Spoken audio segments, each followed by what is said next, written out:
अंग नमो भगवते वासुदेवाय। अंग नमो भगवते वासुदेवाय। अंग नमो भगवते वासुदेवाय।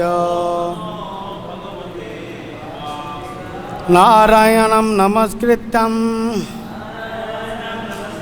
नरं चैव नरोत्तमं देवी सरस्वतीं व्यासं ततो जयमुदीरये। नष्टप्रायेषु भद्रेषु नित्यं भागवत सेवया। भगवती उत्तम श्लोके भक्तिर्भवति नैष्ठिकी। मूकं करोति वाचालं पंगुलंघयति गिरिं यत्कृपातमं वन्दे परमानन्दमाधवं। श्रीगुरुदीनतारिणं श्रीचैतन्यमीश्वरम्। श्रीमद्भागवतम स्कंद 6 अध्याय 16 श्लोक नंबर 48, 49 और 50। 48 और 49 में तात्पर्य नहीं है, तो आज हम लोग 50 नंबर श्लोक पाठ करके जो भी आलोचना कर सकते हैं। तो मैं दो श्लोक में पढ़ता हूँ, फिर 50 नंबर श्लोक का हम लोग उच्चारण करेंगे।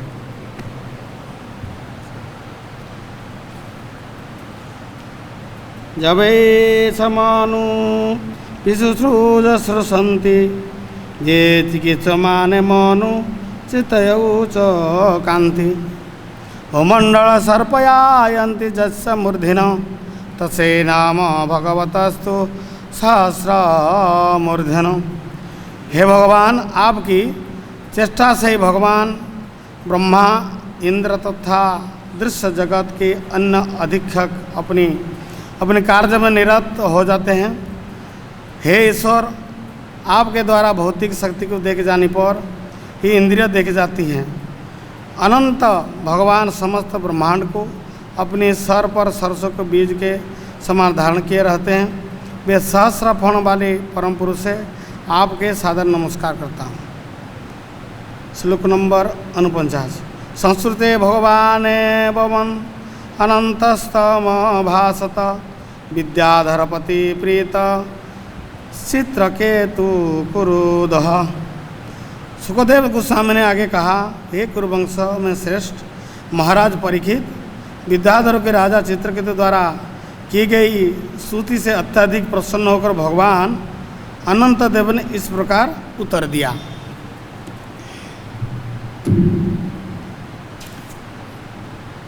श्लोक नंबर 50। चन्नारद अंगिरभ्य ते व्याहत में अनुशासनम संसिदस्मि तथा राज विद्यान दर्शनाच में। शब्दानुवाद। श्री भगवान उवाच। भगवान शंकरशरण ने उत्तर दिया, तत् यत जो नारद अंगिराभ्याम, नारद तथा अंगिरा द्वारा ते तुमसे व्याहृतम कहा गई है, मैं तेरी अनुशासनम पूजा संसिध परम सिद्धि प्राप्त असी हो तथा उससे राजन, हे राजन, विद्यायाम मंत्र से, दर्शनात् प्रत्यक्ष दर्शन से, च भी मैं मेरे। अनुवाद। भगवान अनंत देव ने इस प्रकार उत्तर दिया, हे राजन, परम साधु नारद तथा अंगिरा द्वारा मेरे संबंध में दिए गई उपदेश को अंगीकार करके फलस्वरूप तुम दिव्य ज्ञान प्राप्त से भली भांति अवगत हो चुके हो। आध्यात्मिक ज्ञान में शिक्षित हो जाने के कारण अब तुमने मेरा साक्षात दर्शन किया अतः तुम अब पूर्णतया सिद्ध हो चुके हो। कृपया दोहराइए। भगवान अनंत देव ने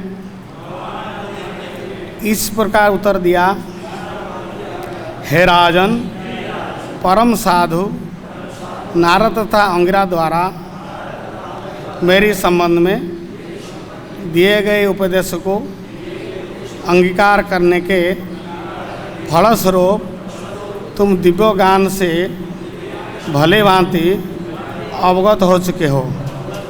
आध्यात्मिक ज्ञान में शिक्षित हो जाने के कारण अब तुमने मेरा साक्षात दर्शन किया है। अतः तुम अब पूर्णतया सिद्धि हो चुके हो।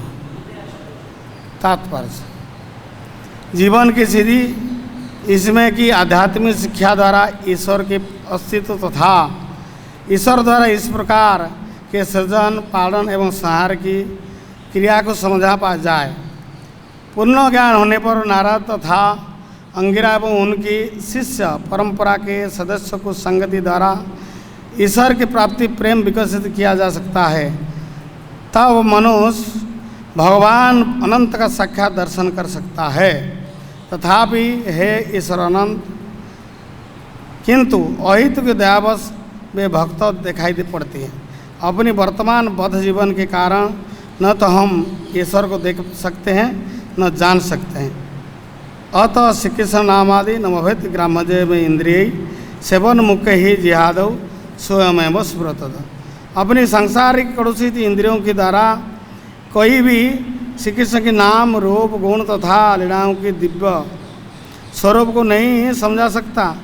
जब वह ईश्वर की दिव्य सेवा के दिव्य रूप से संतृप्त हो जाता है तभी उसे उन्हें सब के अनुभूति है। ये श्लोक भक्ति साम सिंधु का 1-2-234 में है। यदि कोई नारद मुनि अथवा उनकी प्रतिनिधि के निर्देशन में आध्यात्मिक जीवन बिताता है और भगवान के सेवा करता है तब वह ईश्वर के साक्षात्कार के योग्य हो जाता है।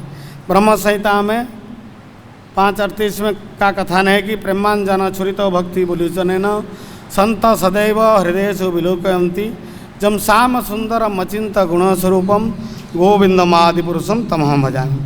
मैं आदि ईश्वर गोविंद को पूजा करता हूँ जो प्रेम अंजन व आंजो हुए नेत्र वाले भक्त द्वारा सदैव देखे जाते हैं। वे भक्त के हृदय में स्थित अपने शाश्वत श्याम सुंदर स्वरूप को सार स्वरूप में देखे जाते हैं। मनुष्य को अपने गुरु के उपदेश का पालन करना चाहिए। इस प्रकार यज्ञ बनकर वह भगवान को देख पाता है, जैसे कि महाराज चित्रकूट के उदाहरण से स्पष्ट है। अम ज्ञानतिमिरान्धस्य ज्ञानाञ्जनशलाकया चक्षुरुन्मीलितं येन तस्मै श्रीगुरुवे नमः। श्रीचैतन्यमनोभीष्टं स्थापितं येन भूतले संरूपकदा मह्यं ददाति सपदान्तिकं। वन्देऽहं श्रीगुरुश्रीयुतपदकमलं श्रीगुरुन् वैष्णवांश्च श्रीरूपं साग्रजातं सगणरघुनाथं नितं तं सजीवं साद्वैतं सावधूतं परिजनसहितं कृष्णचैतन्यदेवं श्रीराधाकृष्णपादां सगणललिता श्रीविशाखान्वितां च। नमं विष्णुपदाय कृष्णपृष्ठाय भूतले श्रीमते भक्तिवेदांत स्वामिने नामिने। नमस्ते सरस्वती देवे गौरवाणी प्रचारिणे निर्विशेष शून्यवादी पाश्चात्यदेशतारिणे। वंशाकल्पतरुभ्यश्च कृपा सिन्धुभ्यश्च च पतितानां पावनेभ्यो वैष्णवेभ्यो नमो नमः। नमो महावद्यानाय कृष्ण प्रेम प्रदायते कृष्णाय कृष्ण चैतन्य नाम्ने गौरतिसे पंचतत्वात्मकं कृष्णं भक्तरूपस्वरूपकं भक्तावतारं भक्ताख्यं नमामि भक्तशक्तिकं। हे कृष्ण करुणा सिंधु दीनबंधु जगतपते गोपेश गोपिकाकांत श्रीराधाकांत नमस्ते। तप्त कांचन गौरांगी श्रीराधे वृंदावनेश्वरी वृषभानुसुते देवी प्रणमामि हरिप्रिये। नीलाचल निवासाय नित्याय परमात्मने बलभद्र सुभद्राभ्यां जगन्नाथाय ते नमः। वन्दे श्रीकृष्ण चैतन्य नित्यानंद सहोदितौ गौडदये पुष्पवन्तौ चित्रसन्धौ तमानुदौ। नमो त्रिकालसत्ताय जगन्नाथ सुताय च सभृताय सपुत्राय सकलत्राय ते नमः। जय श्री कृष्ण चैतन्य प्रभु नित्यानंद श्री अद्वैत गदाधर शिवासादि श्री गौरभक्तबिंद। हरे कृष्ण कृष्ण कृष्ण हरे हरे, हरे राम राम राम हरे हरे। नाम हरे नाम केवलम कलो नास्ते गतिरन्यथा। प्रातःकालीन भागवत कक्ष में आप सभी को हार्दिक अभिनंदन, वंदन एवं नमन करता हूँ।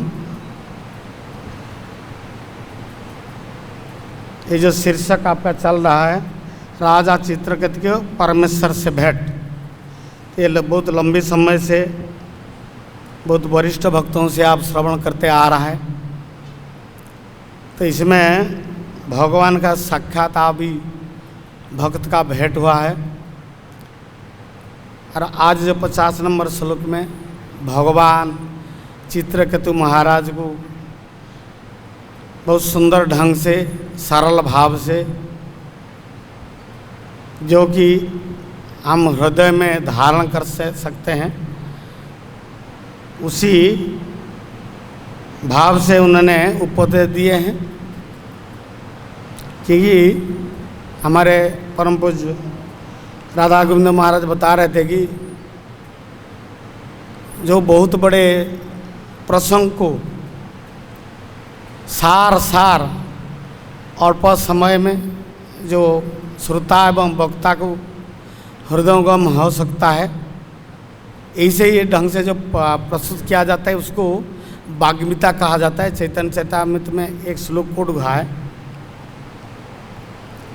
तो खास करके प्रभुपाद जी ने इसका अंतिम पारा में गुरु का बारे में बतलाए। जैसे आप सुने हैं कि चित्रकेतु महाराज का कोई पुत्र संतान नहीं थे, रानियां तो बहुत थे। कितना रानियां थे? 1 करोड़। लेकिन दुख के कारण क्या था, कोई संतान संतति नहीं था। क्योंकि घर गृहस्थ आश्रम में संतान संतति नहीं है तो माता का गोद तो खाली खाली है, और पिताजी को पिंड दान देने में कोई नहीं होता। लेकिन हमारे नीति शिक्षा में ऐसे नीति है कि जो हमारे संस्कार है उसमें पिता का जब देहांत हो जाता है, उनको जो पिंड दान करते हैं पुत्र, तो उसको पूत नरक से उद्धार किया जाता है। और जो पुत्र पिंडदान नहीं देता है ना नहीं करता है, तो उसको मूत्र साथ तुड़न किया गया है। लेकिन हमारे जो हितोपदेश में और भी कोई शास्त्र में वर्णन है, तो एक नर को तो उद्धार कर दिया बेटा ढंग से यदि दिया पिंडदान वगैरह। आजकल का जगत में तो आप देखते हैं पुत्र कैसे लगभग मूत्र का बराबर है। लेकिन बेटी क्या करता है, और जो 23 नर को बच गया, जब उनका विवाह बंधन में बंध जाता है, उनको जब हस्त्र ग्रंथि होता है, उसको 7 फेरा जो घुमाते हैं वेदिका, जग वेदिका व विवाह वेदिका, उसी समय बेटी ने उसको 23 नर का उद्धार करते हैं। तो इसमें हमको अंदाज़ा लगा सकते हैं पुत्र बड़ा है कि पुत्री बड़ा है। लेकिन नसीब में है तो पुत्र पुत्री हो सकता है, और नसीब में नहीं तो नहीं हो। क्योंकि हमारे जो एकादशी महात्मा में एक कथा आता है कि एक राजा ने अपुत्र को थे, तो प्रजावत्सल थे, लेकिन वो अपुत्र का रहे। तो आज जैसे हालत हुआ चित्रकेतु महाराज का, तो एक साधु का पास सारे प्रजा गए राजा वत्सल थे, ये भी प्रजा वत्सल थे। तो प्रजा का अनुरोध से महात्मा ने उनको आशीर्वाद दे दिए, पुत्र संतान होगा। कब होगा? एकादशी व्रत करने से। तो उन्होंने एक एकादशी व्रत किए जो कि पुत्रदा एकादशी का बात आता है, 2 पुत्रदा एकादशी है। लेकिन उन्हें अपुत्र क्यों रहे? महात्मा भूत वर्तमान भविष्य जानते हैं। उन्होंने ध्यान से देखे कि एक समय में, जैसे वे ग्रीष्म वैशाख मास होता है, ग्रीष्म ऋतु में वैशाख ज्येष्ठ मास में, तो सबको आप प्यास सताता है। तो कोई गाय का झुंड पानी पीने के लिए तालाब में गए थे व नदी में गए थे, तो ये राजा ने भगा दिया था उनको। उसी कारण अपुत्र के रहे। और अपुत्र का रहना बहुत बुरा मानते समाज में, भौतिक जगत में। लेकिन हमारे और आध्यात्मिक दृष्टि से तो इतना गुरुत्व नहीं दिया जाता है। तो उन्होंने फिर पुत्र संतान उनको प्राप्त हुआ था। आज हम इसी प्रसंग में देखते हैं, बात सुनते भी हैं कि महात्मा नारद एवं अंगिरा का आशीर्वाद से उनको पुत्र प्राप्त हुआ। लेकिन वो हर्ष सुख को वर्धन के वहाँ आगे बढ़ाया उन्होंने। पहले साधु तो मना कर देते थे, क्यों परेशान हो रहा है संतान के लिए, क्योंकि आगे तुमको दुख मिलेगा, अभी हर्ष होगा बाद में दुख मिलेगा। लेकिन घर गृहस्थ में रहने का कारण, अरे ये आश्रम का नियम भी है, नहीं तो उनको देखने से अशुभ माना जाता है। उड़िया में तो बहुत बुरा शब्द में उसको और संबोधित किया है। स्त्री या पुरुष को देखने से पातक लगता है, पातक अति पातक, ऐसे गरुड़ पुराण में लिखा हुआ है। ऐसे कि जो बांझ है उन लोग स्वामी स्त्री यदि सूर्य को देखेंगे, सूर्य भगवान को पातक लगता है। अपुत्रिक नारी सूर्य को देखिले सूर्य पातक लगे। अपुत्रिक नारी जे डाल धरई से डाल छिड़ी पड़े, जो टहनी पकड़ेगा वो टहनी भी गिर जाएगा पेड़ का। और अपुत्रिक नारी देउड़ को बोले देउड़े दियलु से। अपुत्रिक स्त्री व बांझ पुरुष एवं बांझ स्त्री यदि मंदिर के जाते तो भगवान छुप जाते हैं। कितना बुरा शब्द से है उसको सम्मिलित किया गया। लेकिन ये तो भाग्य का विडम्बना है।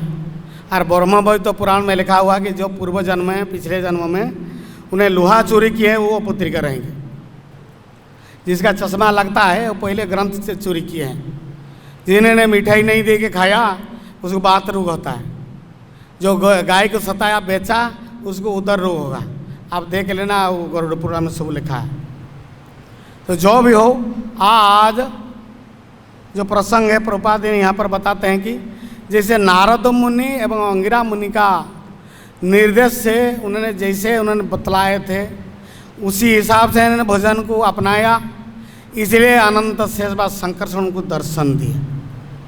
हम लोग भागवत में और प्रथम स्कंद में जब नारद मुनि ने उनका माता का देहांत हो गया, उन्हें उत्तर दिशा की तरफ चल दिया।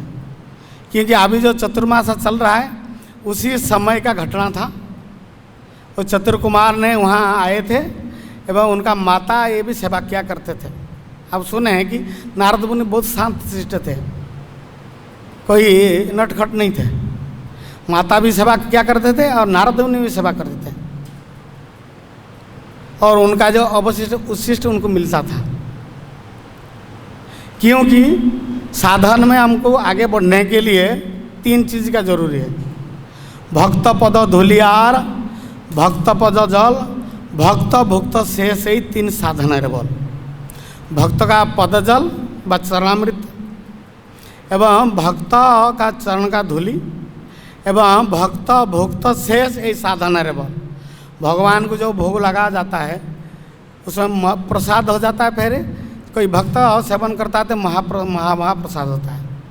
और वो महाप्रसाद जबरदस्त छीन के नहीं लेना है। कि हम प्रचार में जाते हैं तो हम कोई जगह में देखते हैं कि सहजिया टाइप का है, उन लोग प्रसाद हमको प्रसाद दे देते हैं, बाद में 2 हाथ ऐसे करके बोलते थोड़ा प्रसाद दे दिए। लेकिन हमारा वैष्णव सदाचार है कि वैष्णव को संतुष्ट कीजिए, उसका बाद उनका अनुमति से प्रसाद लीजिए तो साधन का बल होगा।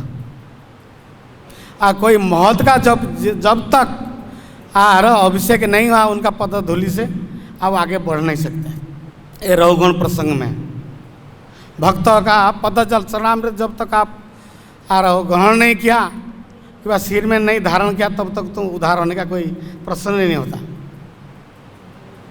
तो इन्होंने गुरु का निर्देशन बहुत बढ़िया से पालन किए और सेवा भी किए थे। तो नारद मुनि भी उनका सेवा किए थे, उनका महाप्रसाद ग्रहण किए।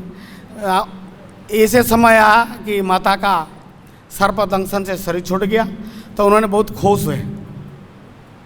अभी कोई भौतिक जगत ने बता दिया कि तुम्हारा मामी मर गया, हमारे मामी मर गया, बढ़िया हुआ, तो गांव वाले बहुत बुरा मानते कैसे बेटा है बोले। लेकिन भक्त के लिए बहुत अच्छा है, भौतिक बंधन से और हमको साधु लोग छोड़ा देते हैं। मेरा एक अनुभव है कि हमारे पिताजी 12 साल में हमारे गुजर गए थे। मामी हमको बहुत पाल पोस के बड़ा किए थे, तो नहीं बोल के मैं इस्कॉन में ज्वाइन किया था। 5 साल का बाद मैं गांव गया था, एक दिन रोक के मैं वापस आ गया। दोबारा जो जाने के मैं तैयारी किया था, हमारे को चिट्ठी आया था, तो मैं जिस दिन जाने वाले थे हमारे परम पूज्य वैष्णव महाराज ने मना कर दिया मेरा 1 घंटा पहले। तो मेरा थोड़ा नाराज़ हुआ मैं, महाराज को थोड़ा और कठोर भाषा में भी बोल दिया, आपका मामी को इधर आप रखे आओ, मेरे को मना कर दिया बोल के। तो फिर कुछ दिन का बाद फिर थोड़ा देर में मैं अनुभव किया कि अच्छा मैं मामा का पर आसक्त था, इसलिए तो साधु है, उनका कृपा से मैं वृंदावन रहा हूँ। इसलिए फिर उसका अब मैं दोहराया नहीं, अब मैं दुखी हुआ कि महाराज को कुछ बुरा बात बोल दिया बोल के। ये मेरा अनुभव है। तो ऐसे ही नारद मुनि बोले कि बढ़िया हुआ मामी हरि बोलोगे, तो उन्होंने सीधे उत्तर दिशा तरफ चले, क्योंकि उनको जो 4 कुमार थे उनको बहुत बढ़िया ढंग से भगवान का नाम रूप गुण का उन्होंने बतला दिए थे। यहाँ भी प्रभुपाद जी ने बताते हैं कि नाम रूप गुण तथा लीलाओं का दिव्य स्वरूप को कोई नहीं जान सकता है, क्योंकि गुरु का जब तक आशीर्वाद नहीं हो रहा है, और ये भी खाली गुरु का आशीर्वाद से नहीं होता है, शिष्य को भी गुरु का निर्देश पालन करना होता है। फॉर्मेलिटी पूरा करने के लिए दीक्षा ले लिया तब कोई काम बनने वाला नहीं है। इसलिए हमारे शुभक महाराज बताते हैं कि उनका पास जो कोई दीक्षा लेने जाता है तो बोले तुम जयपति महाराज से ले लो दीक्षा, क्योंकि मैं तुमको विदेश नहीं भेज सकता। 5-6 साल चक्कर घुमा देते, धीरे धीरे रखा तो दीक्षा मिलेगा, नहीं तो नहीं। क्योंकि शिष्य को गुरु का शासन में रहना चाहिए, और गुरु जो निर्देश देते हैं उसको ढंग से पालन करना चाहिए। ये जो साधन भक्ति का अंग जो उन्होंने बता देते हैं, उसको साधन करते करते क्या होता है ना, हम प्रेम भक्ति और भाव भक्ति को चले जाते हैं। जैसे साधन भक्ति 64 अंग है, उसको हम पालन करते हैं तो धीरे धीरे हम भाव भक्ति प्रेम भक्ति को प्राप्त कर सकते हैं। इसलिए एक श्लोक भी आप लोग को याद होगा, यार जस हरेदास कर्मणा मनसा गिरा कथित तसैत कथित होता महात्मान प्रकाशनते महात्मन। हम गुरु को जैसे श्रद्धा करते हैं तो भगवान को जैसे हम श्रद्धा करते हैं तो गुरु को भी ऐसे श्रद्धा करना चाहिए। ये दोनों बराबर होने क्या होगा ना, हमारे जो भगवत भक्ति दिव्य ज्ञान हृदय प्रकाशित, गुरु चक्षुदान दे दिए, चक्षुदान दिल जय जन्मे जन्मे प्रभु से दिव्य ज्ञान हृदय प्रकाशित। ये प्रेम भक्ति हमको तब प्राप्त होगा कि यथायथ रूप से गुरु का निर्देश को पालन करना चाहिए। तो नारद मुनि ने यथायथ भाव में पालन किए थे। वह भगवान का हम जैसे हम देखते हैं अंतिम पारा में प्रभुपाद भी एक बहुत बढ़िया श्लोक लिखे, प्रेमांजन छुरित भक्ति विलोचन संत सदैव हृदयेषु विलोकयन्ति जम साम सुंदर अचिंत गुणस्वरूपम गोविंदम आदि पुरुषम तमहम भजामि। और भगवत गीता में ये भी बतला गया है कि अब भगवान को हम जिसी भाव से भजन करते हैं उसी भाव से हमको फल प्रदान करते हैं। जे यथा मांग प्रपदन्ते तांग तथैव भजामो। मतलब क्या है ना, भगवान जैसे आज शंकर सा रूप में हम यहाँ आ रहे चित्रकूट महाराज ने उनको दर्शन कर रहे हैं, जिनका 1000 फण है, सहस्र फणा है उनका, और ब्रह्मांड को कैसे ढोए हुए हैं, एक सोरसों का जैसे दाना है, उसी रूप में उन्हें दर्शन कर रहा है। क्योंकि भक्त का अभिरुचि अलग अलग है, इसलिए भगवान भी अलग अलग रूप में प्रकट है। जैसे हमारे मंदिर में गौर निताय, कृष्ण राम, राधा श्याम सुंदर, दूसरा जगह में राम भी है, एवं दक्षिण भारत में जाए कुर्म भगवान है, एवं हमारा लघु भागवत मृत्यु में वर्णन है कि हर भगवान का एक एक लोक है। तो हर लोक में भक्त लोग और उनको अलग अलग रूप में उनको पूजा करते हैं अपना रुचि अनुसार। और साधन भक्ति करते हुए हमारे जो भाव भक्ति को आता है, तो उसमें भाव किसी का सख्य भाव होता है कि वात्सल्य, किसी का माधुर्य भाव, किसी उदास्य भाव में, कोई शांत भाव में होते हैं। लेकिन गुरु का निर्देशन का कट्टर से पालन करना पड़ता है। तब धीरे धीरे क्या होता है, अस्थाई भाव में वो भाव होता है।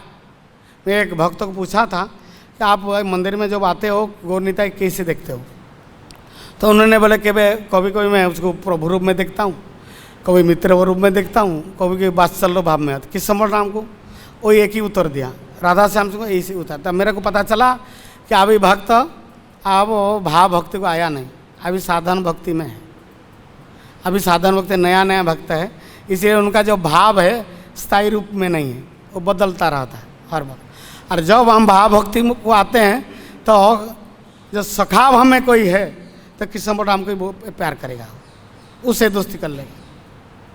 ये गौर निताई की भी कोई दर्शन करता है तो जो वात्सल्य भाव उसको अपना बेटा मानेगा, और जो सखा भाव में है तो सखा मानेगा।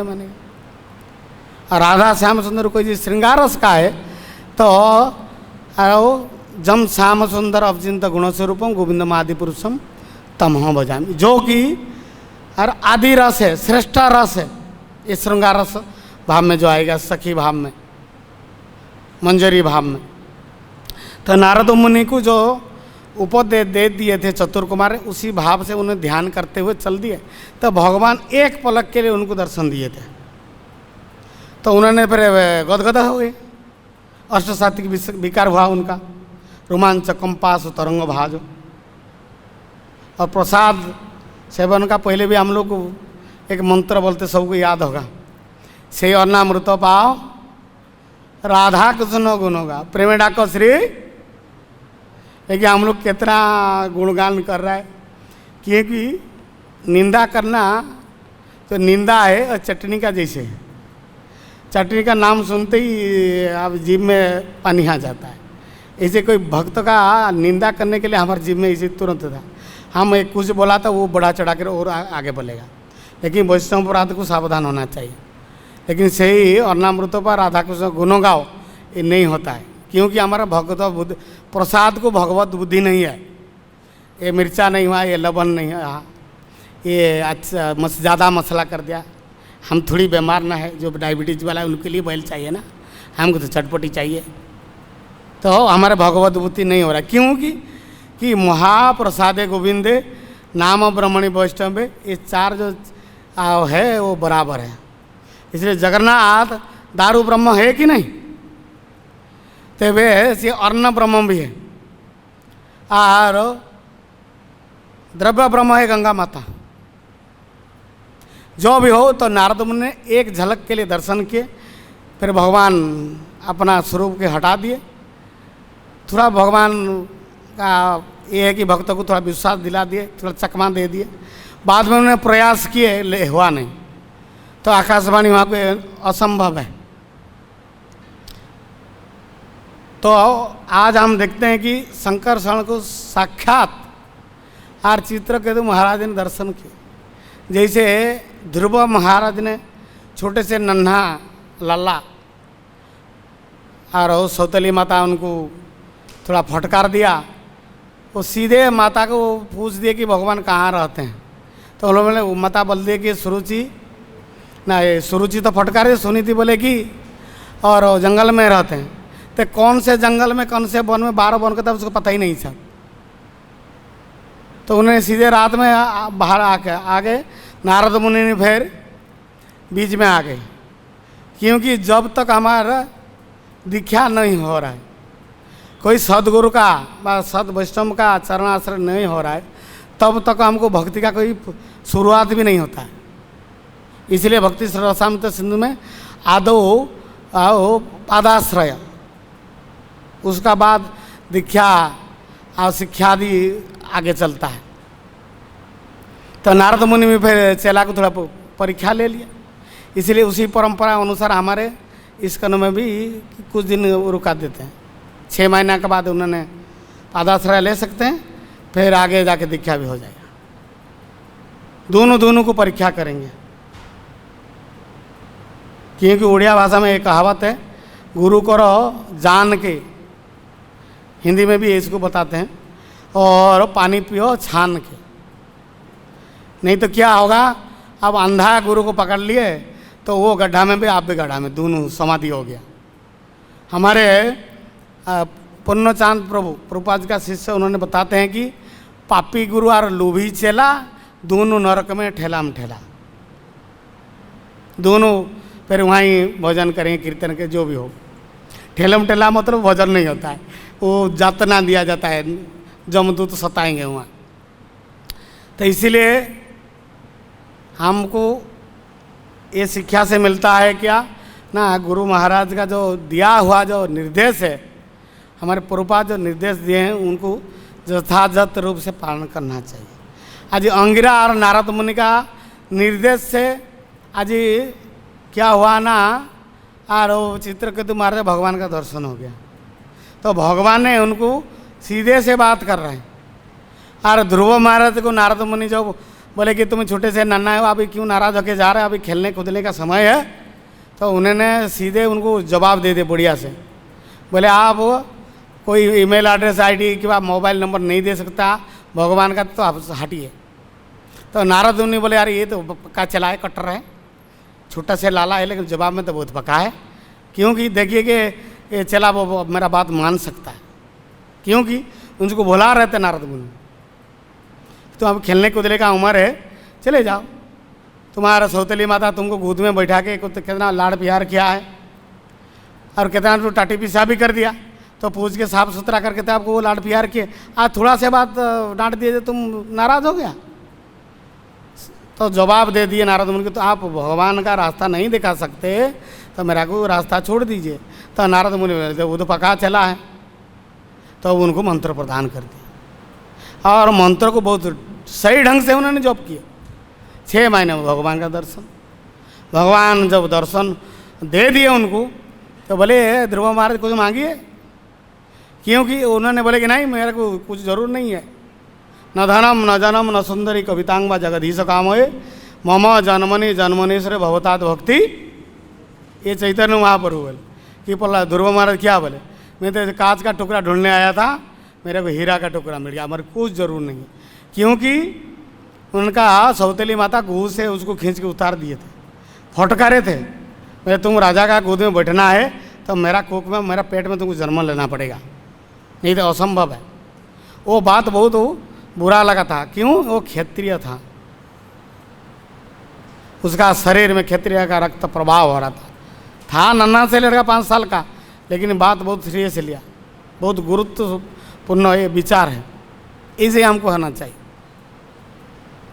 तो 6 जब भगवान का दर्शन हो गया तो सीधे मना कर दिया, लेकिन भगवान बोले देखो अभी मैं तुमको कुछ नहीं दे रहा हूँ और सो मेरा बदनामी होगी। इतना छोटे नन्ना बालक अभी तपस्या किया मधुबन में 6 महीना, पत्ते खा के, हवा खा के, पानी पी के, लास्ट में तो उन्हें हवा खा के पूरे एक पैर में खड़े हो गए।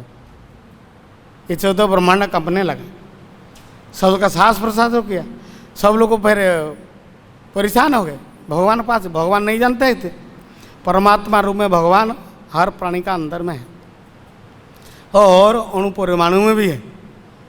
लेकिन ये अनुभव करना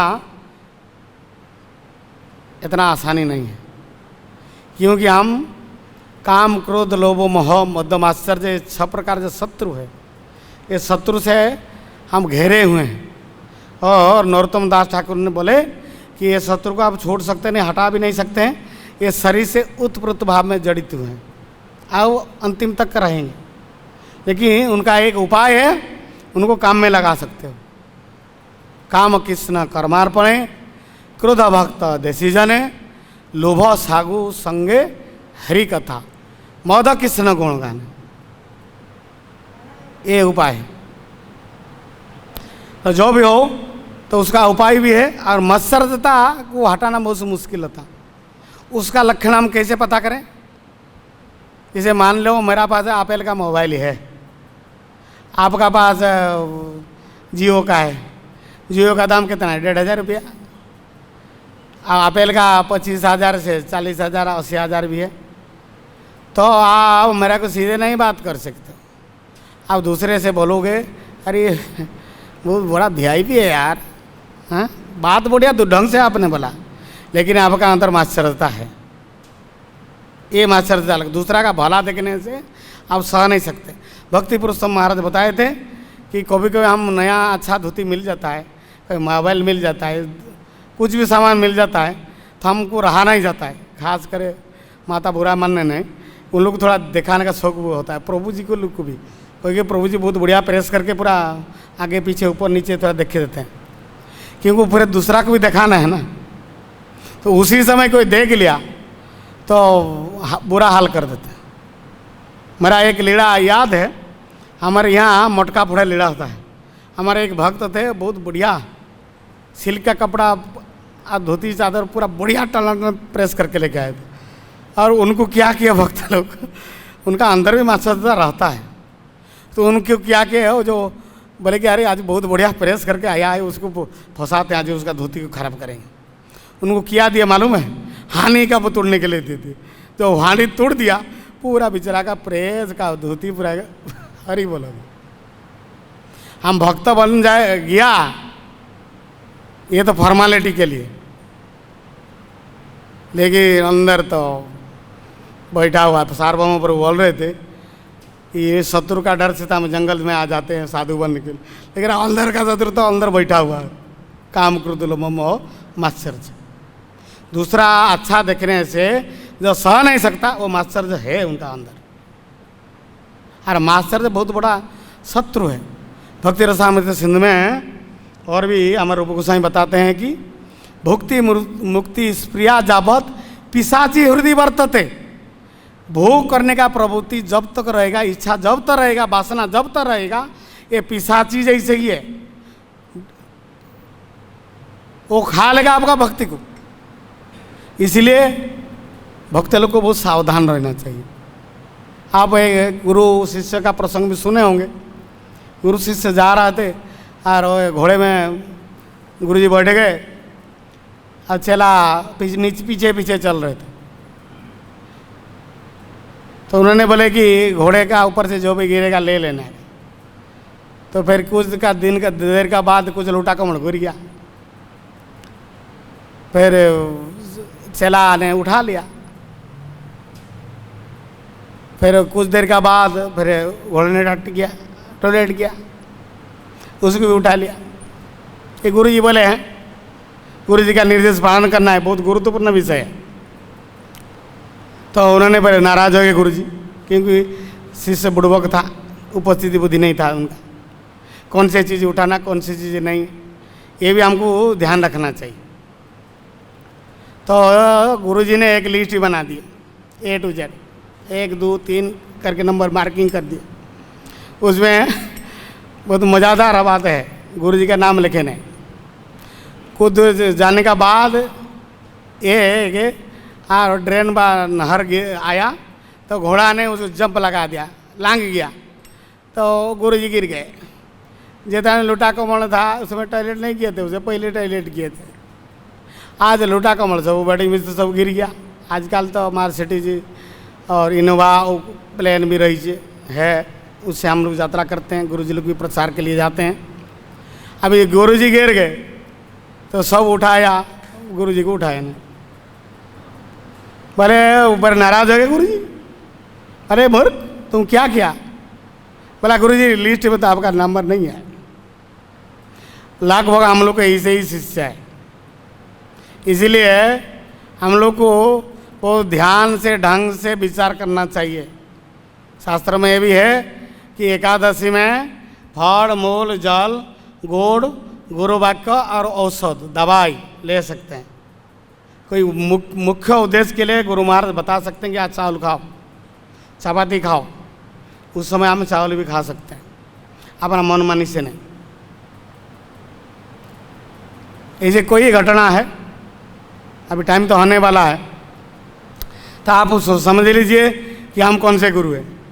एक भोगी होता है, एक है और गुरु महाराज बोलने का पहले उन्होंने गुरु महाराज का मनोभाव समझ जाते हैं। और एक गुरु त्यागी होता है, जो एक नंबर का पहले वाला शिष्य है, उन्होंने गुरु महाराज क्या सोच रहा है उसको पहले जान लेते हैं। ये तो मुख्य टिकट का शिष्य है। और ये भोगी है जो गुरु का संपत्ति से भरोसा करता है। ऐसे ऐसे शिष्य मैं जानता हूँ, कभी कभी अपना जो इच्छा नहीं पूर्ति है तो गाली भी देते हैं, नाम नहीं बोलूँगा।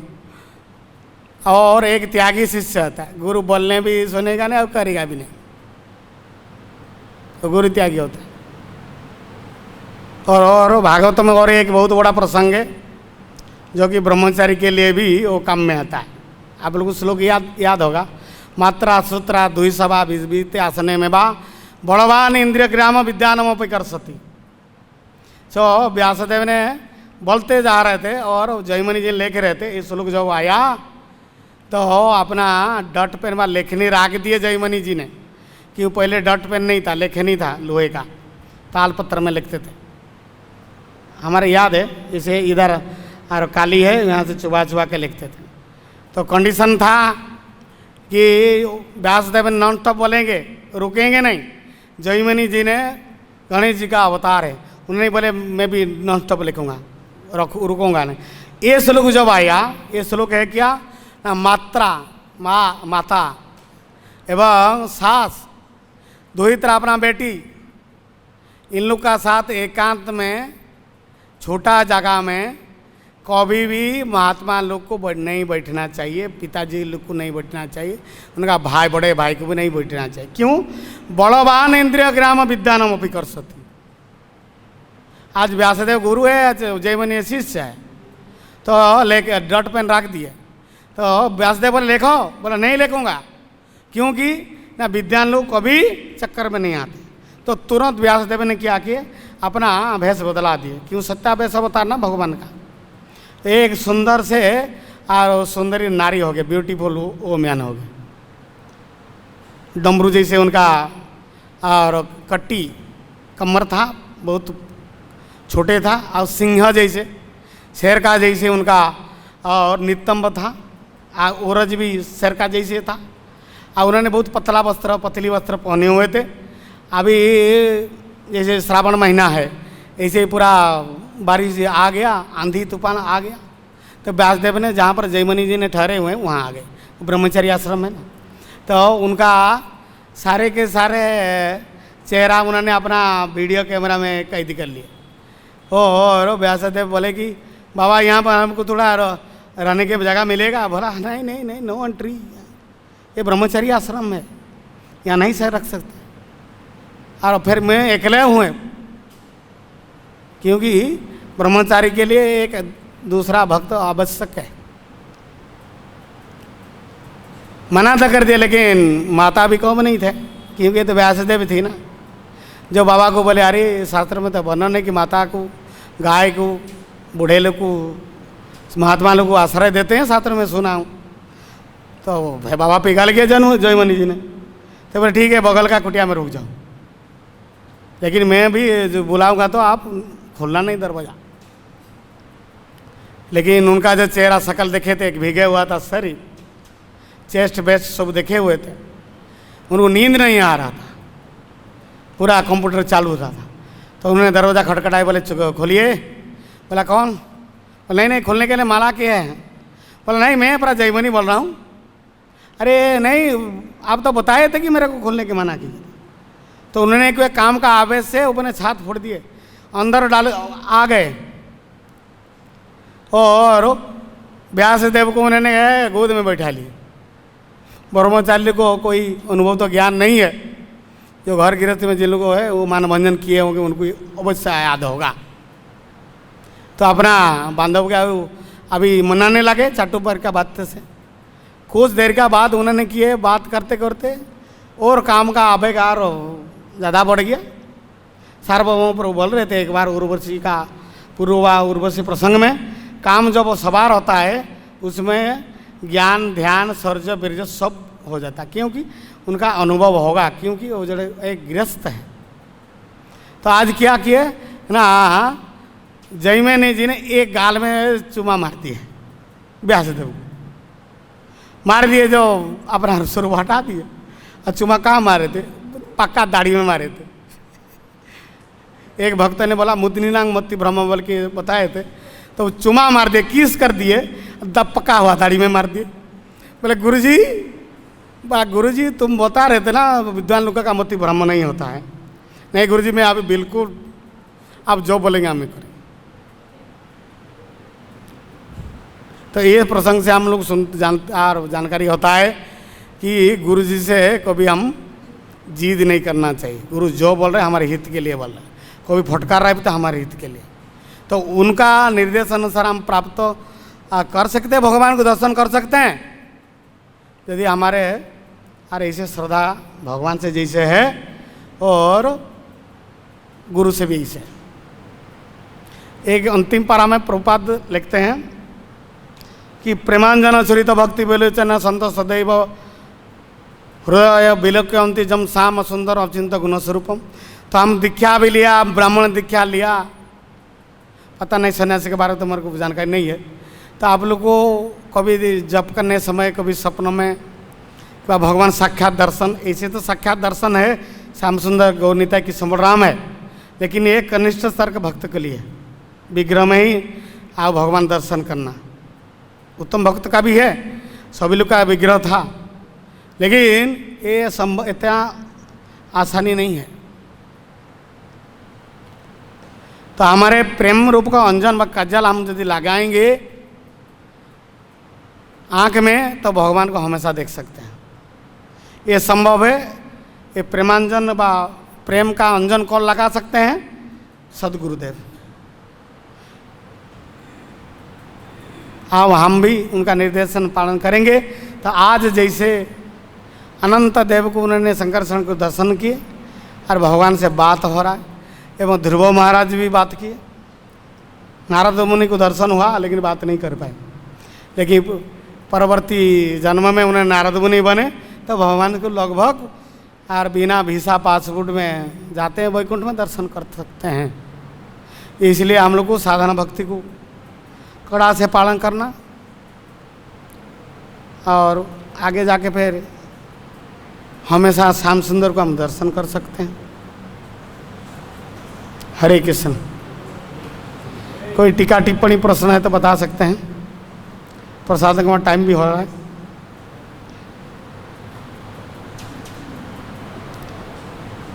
श्रीमद् भागवतम की समवेत भक्त वृंद की गौर प्रेमानंद।